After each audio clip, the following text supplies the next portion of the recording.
In this informative episode of the Latino Business Report, we leave no room for voting excuses as we delve into the inspiring work of a new nonprofit organization that is breaking down barriers to voting. Voting is the lifeblood of a thriving democracy, granting citizens the power to shape their nation's future by expressing their preferences. By casting their ballots, individuals actively contribute to a government that reflects their values, promoting inclusivity and representation of diverse voices. Continue listening to discover the profound impact of voting on our society and how this organization's efforts are revolutionizing the democratic landscape. Prepare to be inspired and motivated to exercise your right to vote and to be an integral part of building a stronger, more inclusive nation for all.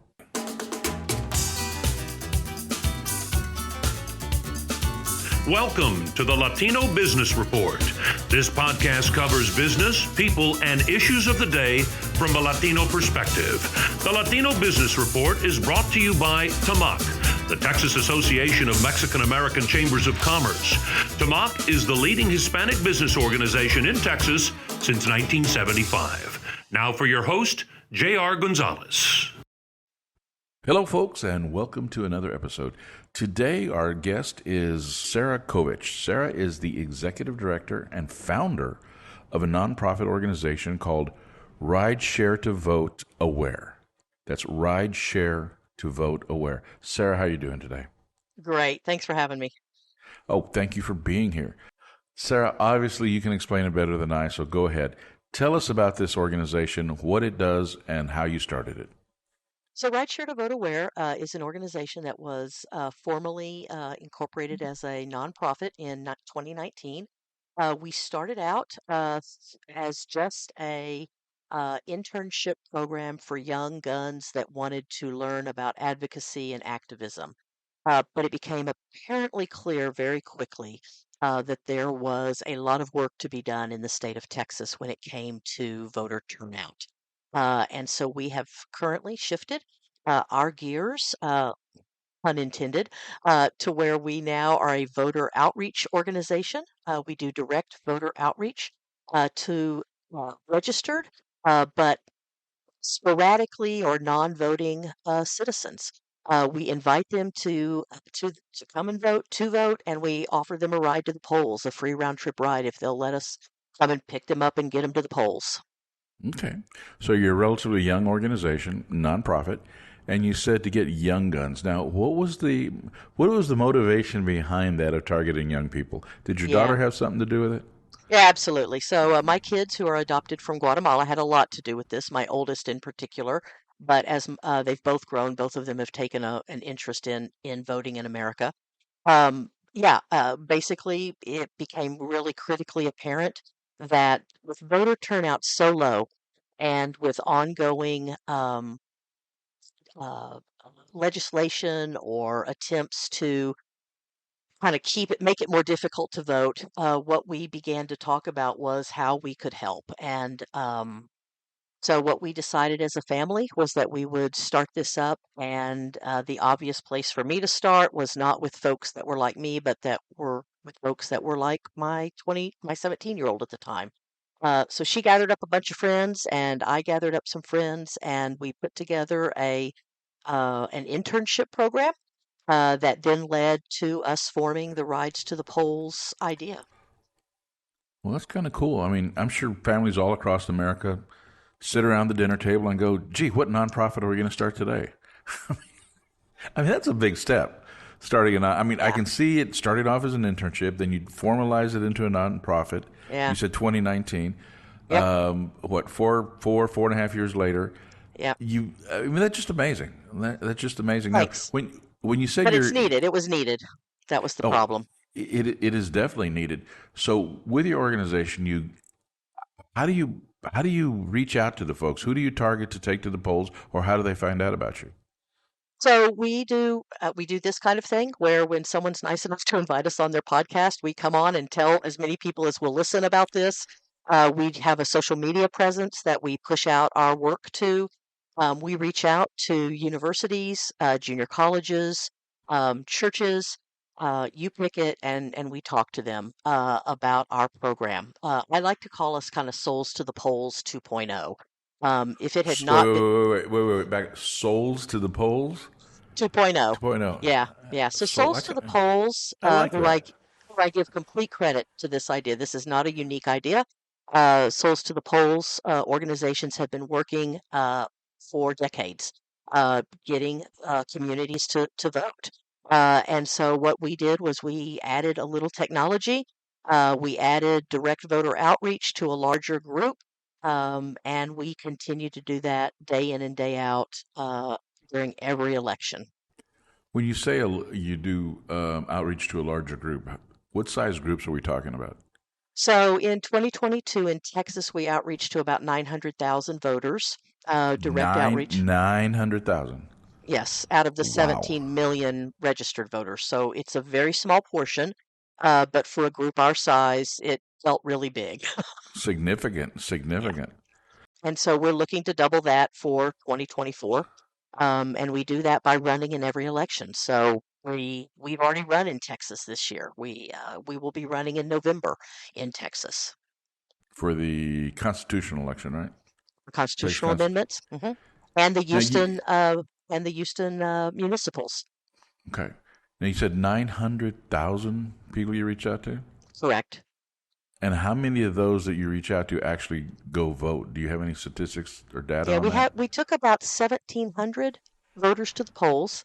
But an even more interesting statistic is of those 900,000, and remember these are what are called low propensity, or as Stacey Abram likes to call them, high possibility voters.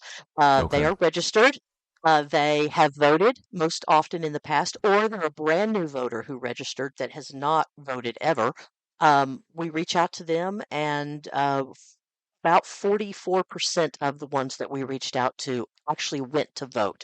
We did not take all of those, Right. but by reaching out to them, inviting them, we believe by offering them a ride to vote, kind of makes it seem Okay, like, kind God, this should be easy. Maybe I should go do it.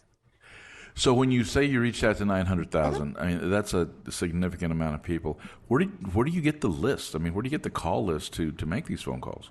So there's a couple of places. The Secretary of State keeps and maintains all of the voter records in Texas, and so you can get that list. The nice thing about these lists is that they tell people, they tell us who has voted.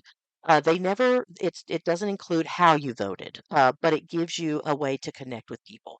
There are also private companies that do list development that help us to navigate finding registered voters in Texas.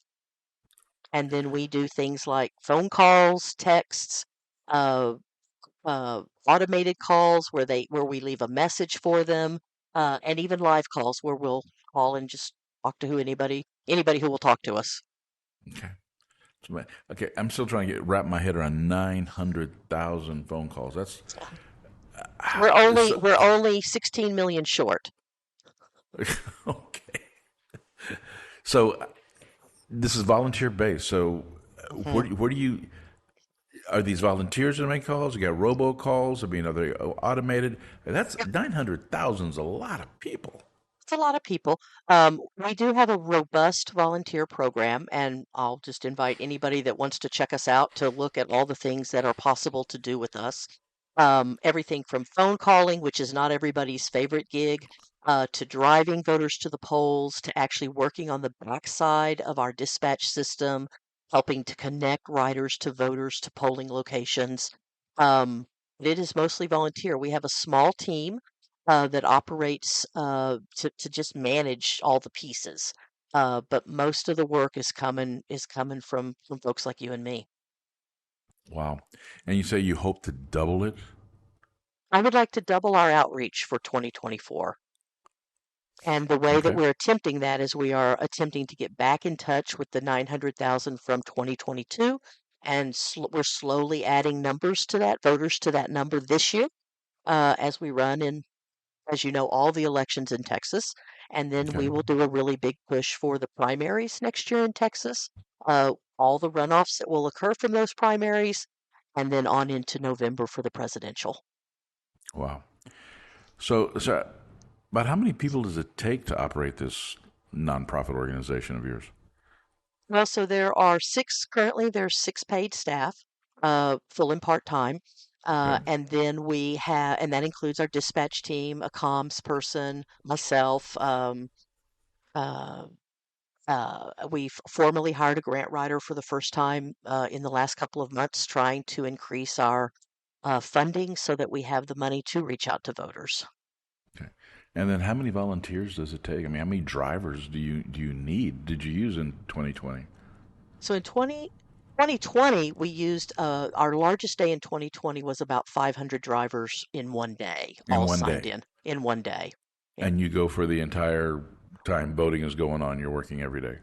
Well, we worked the last week of early voting and election day, which turns out, depending on the location, because um, it's not all Right. the same in every county, is about 96 hours of voting. Wow. Yeah, it's a lot, and people work very hard in our organization. But I also think that if you were to talk to our because we have, if you'll talk to our volunteers, I mean, it is a very rewarding volunteer experience. It is very different than working on a campaign, even though it has some of the similar qualities. This is all about civic engagement and making sure that everyone's voice is heard at the polls and that they understand how important it is that they show up to vote and then that they go do it. Let's say on a busy day, about how many individuals will one driver take to the polls? So that depends, and it depends on a lot. It depends on the length of the drive to the voter. Okay. Okay, it depends on if the voting locations are busy or not. It depends on if the voter has everything they need to vote or if they have to cast a provisional ballot. Um, it depends on a lot. So in this case, usually it is a round trip of about an hour or an hour and a half for a driver. And Okay. so they can usually get in 4 or 5 voters a day. Um, we had one guy that we're in back in 2022, we were in 10 states. We had one guy in Georgia. I think he ended up driving over like 2,000 miles during the 96 hours of voting. He was Oh all over wow. Georgia. Yeah, yeah. Wow. Yeah, we had That, one driver in 2020 that drove to Ore City, Texas. I've lived in Texas my whole life. I'd never heard of Ore City. We ended up sending him out of Tyler. He drove about an hour and a half or 2 hours one way, 10 minutes to take the voter, and hour and a half or 2 hours back. But that vote got cast. And that's the kind of volunteers that we have. I mean, uh, they're and remarkable the volunteers. volunteers pay for their own gas, right? They'll have to in Texas, yes. It's illegal in Wow. Texas to pay to drive someone to the polls. So no kind of remuneration, no gas cards. We've really stuck to that because it's just the law. And Can so the you volunteers are very can invested. you at least feed your volunteers? No, we do Cold not. slice of pizza or anything? We do not. Wow. We do not. Well, you really encouraged me to want to volunteer. Jeez. No But I gas, will no tell, food. no gas, no food. Now you can get that on your own. And but what I can tell you is, um, and when you go to our website or our YouTube channel, you can watch some of our videos of our riders, of our voters, and you will hear what it is like for them. And when they come out with their "I voted" sticker, I'm telling you, I have volunteered. I have volunteered all over the place. It is the best feeling in the world when they come out and you see, oh my God, I actually got somebody to the polls, and that's one more person that would not have gone um, Very otherwise. true. Very true. And I consider voting one of the most important responsibilities of any and every American citizen. I mean, Absolutely. it is beyond a right. It's a responsibility. Yeah. As we look at it, a lot of people don't stop to think the United States of America, definitely one of the greatest country in the world. We're very young. We're a young country. Mhm. I mean, we're not even 250 years old yet, and We're teenagers in the scale of things. we are just babes in the woods with a lot to learn. And it's And we're going interesting. through some growing pains right now, You think? I You think. think? Well, let me ask this: as you're looking at it, I assume the people who can't get to the polls. So you take a lot of the elderly to the polls, or what's the largest group of people you take to the polls? So, ironically, it is not the elderly, which, when we mention rideshare to vote to nearly anyone, if they have any connection to a previous understanding of souls to the polls, they immediately think elderly. But over the 4 years, 3.5 years that we've actually been doing this on the Aware side, we have found that the 40 to 55-year-old is our largest age group that we take.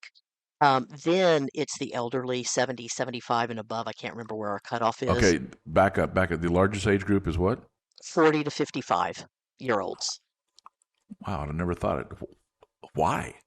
In I don't know that we have all of those answers yet, but I think that there is, for us, we have a large swath of uh, family members.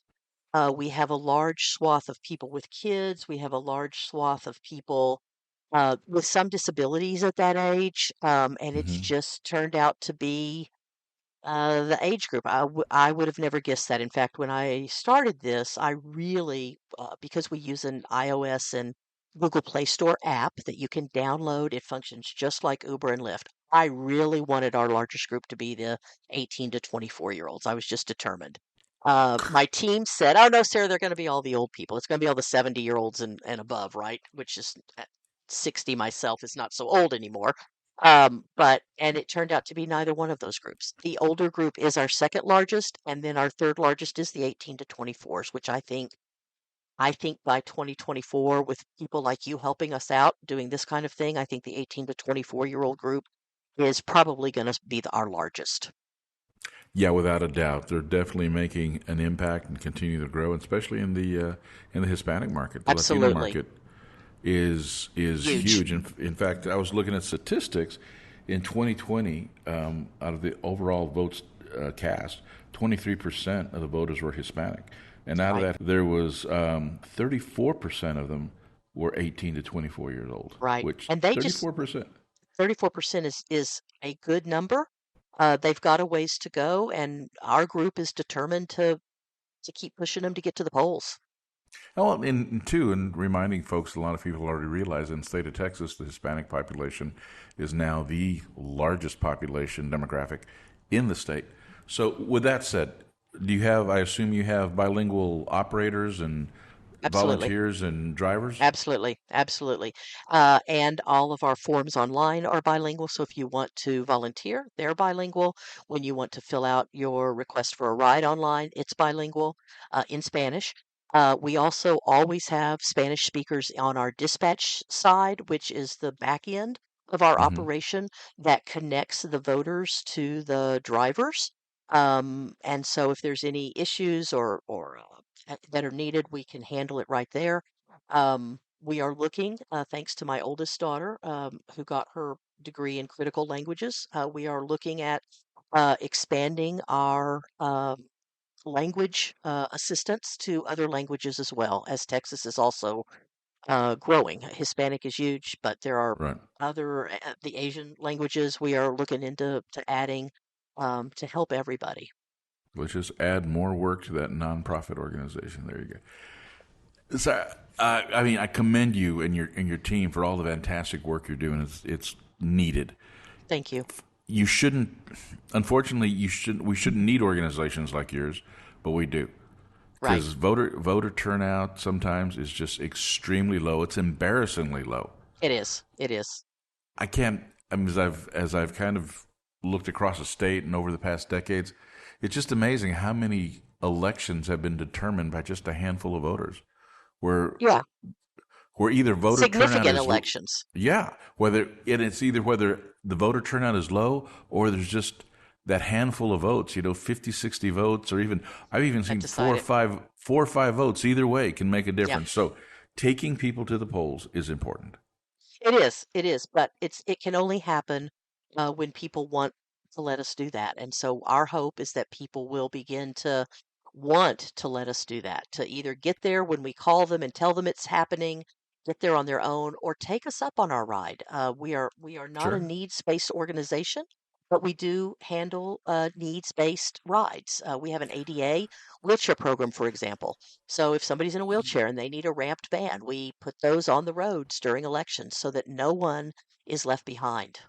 Okay, that's good to know. So you don't exclude or target any particular group. If you need a ride, we'll get you a ride, period. Absolutely. Doesn't matter where you live, who you are, what your needs are, we'll Nope. get you to the polls. We will get you to the polls. We don't care if it's because you don't have gas money. We don't care if it's because you're exhausted. We don't care. Okay. If you have a walker, if you have a cane, if you have a foldable wheelchair, all of those can go. And then folks that are in wheelchairs can use our wheelchair program. That is great. So do your drivers, or when you call them, do you remind them, like, make sure you take your proper ID to the polls, make sure you do this, make sure you do that? I mean, I'd hate for somebody to go to the polls and go, no, you can't vote. Yeah, so two things about that. One is we do remind the riders to have their IDs available, and we train our drivers to ask the voter for their IDs before they ever start out on the ride, so that that is taken care of. It still happens where somebody gets there and goes, "Oh God, I forgot my ID," and they turn around and go back, get the ID, and do it again. But that's a key part of this, right? The other part is that sometimes it's difficult for voters to vote. And when that occurs, if there is some sort of I don't know, a change of address that didn't happen or whatever it could be, in Texas, they can fill out a provisional ballot. And our drivers are trained in how to help their voter uh, ask for and complete a provisional ballot. Our drivers are also trained to help anyone in the voting location that might need it, say to read the ballot for them, um, Okay. etc. So our drivers are really voter allies, to make sure that that voter that they have with them gets to cast their ballot. And And I am proud to say we've never had a voter turned away. sir, so who trains your drivers? So we train them in-house, and we have brought in specialists. We've brought in a physician and a ADA person to help us with our ADA training. We've brought in voting election professionals to help us get that training all done so that the drivers are well prepared to be a voting ally for whatever voter gets in their car. Okay. So if a person, let's say I wanted to volunteer to drive next election cycle, if I were to sign up and I check out and I have a valid driver's license and I'm not, some wanted criminal or something Mhm. strange like that, how long is the training? How many hours of training would I have to go through? So you have to fill out our volunteer application on our website. Then our volunteer coordinator will call and talk to you and figure out kind of exactly what you want to do. Are you really is it really driving you want to do, or do we have something else? The driver training takes about an hour. With that said, during an election, what we always have is our office, which is on Zoom, is always open, so drivers can come in if there are any issues, get those issues resolved, whether it's something to do with the app, whether it's a question about a voter. So we have staff. That's part of what our staff does, is to make sure we know everything that the driver would need to know to be successful. Wow. Well, it's okay. It costs money to do this. So how much, if you don't mind me asking, your annual budget for your operation is, give or take, how much? About $350,000 right now. And Okay. that's with the 900,000 outreach. Now we do multiple outreaches to voters. In other words, we're not just going to call you up, JR, one time and say, "Hey, this is Sarah. Can I come pick you up? I know your address. I'm going to come take you to vote." We call, we introduce ourselves. It is no different than any other service on the market. Voters have got to become familiar with us. They've got to learn about us. They've got to know that they can trust us. Um, and then that takes time. But Okay. except for our staff, the every single other penny goes to direct voter outreach, which is to the technology to run the rideshare, the calling apparatuses, the texting, the whole nine yards. So you'll track me if I'm registered to vote and I haven't voted in a while, and you're Hmm. working in my city or area, you'll Right. track me down like those guys that want me to extend my auto warranty, right? Yeah, a little bit like that, but hopefully a little bit nicer. And this doesn't Okay. cost you anything. So And we're I not think selling the voter anything. this is true. And a reminder to anybody listening: there's no qualifications. I mean, you could be sitting on your couch, you could have a car in the driveway, but you just don't feel like driving, and you can schedule a ride. Absolutely. It's that Wow, simple. Well, that is JR, just. yeah, sorry. Go ahead. Go I ahead. was just going to say, my dream is that if I had a magic wand, that we could go out of business next year, that people will learn about us, that that they will want to go vote, that they want to have a say in who leads their community, their city, their town, their state. And the only way to do that is to go vote. So I'm hoping people will put us out of business, but until they do, yeah, we're going to keep calling. We're going to keep bugging you. We're going to keep, begging you, Yeah. pleading with you, and offering you that free ride. Well, Sarah, I hope your dream comes true, but I doubt it. No time soon. Unfortunately, there's always going to be a need for organizations like yours of getting people to the polls. Yeah. What have you found? And I know your organization is relatively new, but I can't help but wonder what type of you gave me the breakdown age wise, but do you have any breakdown as far as an ethnic breakdown or an idea? Do you pick up more rides in the underserved communities than not? I mean, can you give me any more statistics that you have? I'm just kind of curious here. Yeah, I don't have exact statistics with me, JR, but I can get those to you so that we can spread them around. But yes, we target low propensity voters, as I said, and typically in Texas, those have been in BIPOC communities, um, newly uh, newly registered voters in the Okay. communities. And those have typically been in the black and brown communities, I'm pleased to say. Okay. And we target housing authorities, which is a great place for us to get our customers, our voters, um, Hmm. so that we can make sure that everybody has an opportunity to do this. No, that's amazing. I am so thankful that there's organizations like yours out there, and I feel kind of ignorant that I didn't know about you sooner, or know that I knew organizations like this existed, but I've never really stopped to think about it, of what it takes. So I am just thoroughly impressed. Now, Sarah, let me ask you this: if somebody that's listening wanted to volunteer for you, or if they wanted to donate, what would they do? The easiest way is to go to our website, rideshare, the number two, vote.org. And yes, there will be a volunteer button on the homepage, and yes, there is a donate button. Okay. And we need both. We consider both donations. One is people power, and one is the actual dollars that we pass on through to reach out to the voters. Okay. Well, I tell you what, this next election cycle, I may not have the time to actually volunteer, but I'll definitely go hit that donate button and see if I can part a few dollars out of my wallet and get them into your pockets over there to help Yep. keep this program going. Just so you Sarah, know, it only takes about 99 cents for us to reach a voter 4 times. really? Yep. Yep. We have Hmm. got this down to a fine art. So when you're Wow. thinking about your donation, think about how many voters you'd like us to reach, and make the And how many times to and reach how them? many times. Yeah, yeah. Every dollar helps us. Literally, every dollar Uh-huh. does help. That is great. That is great. Hey, Sarah, we're almost out of time. Any final thoughts that you'd like to leave with our listeners?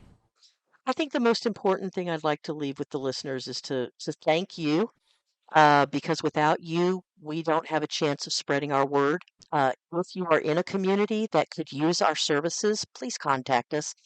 We want to help. We want to be there for everyone who will need us to help get folks to the polls. If you already run a ride program like a Souls to the Polls from your church, we want to help you expand that. So reach out to us. If you can help us, great. If we can help you, great. I think the more people that chip in on this, quicker we're going to get our voter turnout up in Texas because it is pathetically low. And I think that's an important factor that you just said. You're not competing with anybody else. There's other Correct. organizations that do this, but you are there to supplement or to help them out, where everybody's working together to maximize the number of people we get to the polls each election. Absolutely. Absolutely. Like in November, we're going to have an 8% turnout, give or take. 8% of the people are going to decide 13 constitutional amendments. Only In eight the percent. Only 8%. only 8%. And we Wow, won't have much above 50% when we vote for president in Texas. that's sad. It That is is. sad. there's a lot of folks that tell me, JR, I just don't like politics. And I respond to them and says, you know what? Politics are your life everywhere.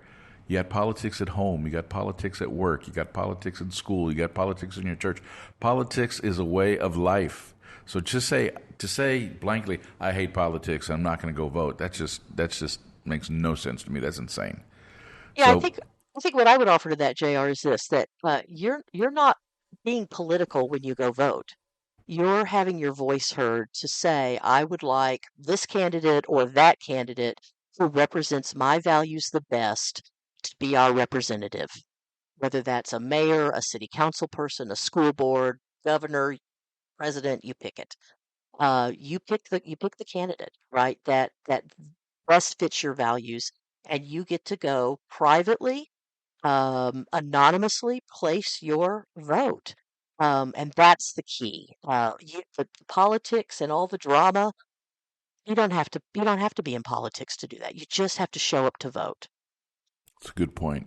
And for those elected officials that are out there doing stuff that you don't agree with, or they don't best represent your needs, you go to the same polls and you go ahead and vote for somebody else. Right. People and that's what makes America great. Yeah, they can get voted in and voted out. We are cool. We are cool. We're a cool country, and this is a cool podcast, and you are a cool person for doing what you're doing. And likewise. What? Thank you. What's your daughter's name? The one who got you involved with this? My oldest is Paula. Paula. Okay. Mm-hmm. You know what? Tell her thank you for us. And after the show, reach out to me. Give me her T-shirt size. I'm going to send her a Latino Business Report T-shirt so she can wear that proudly as she's driving people to the polls. And just to say that, hey, we're here to support in any way we can. Is there anything else we can do here on my end to help get the word out for you?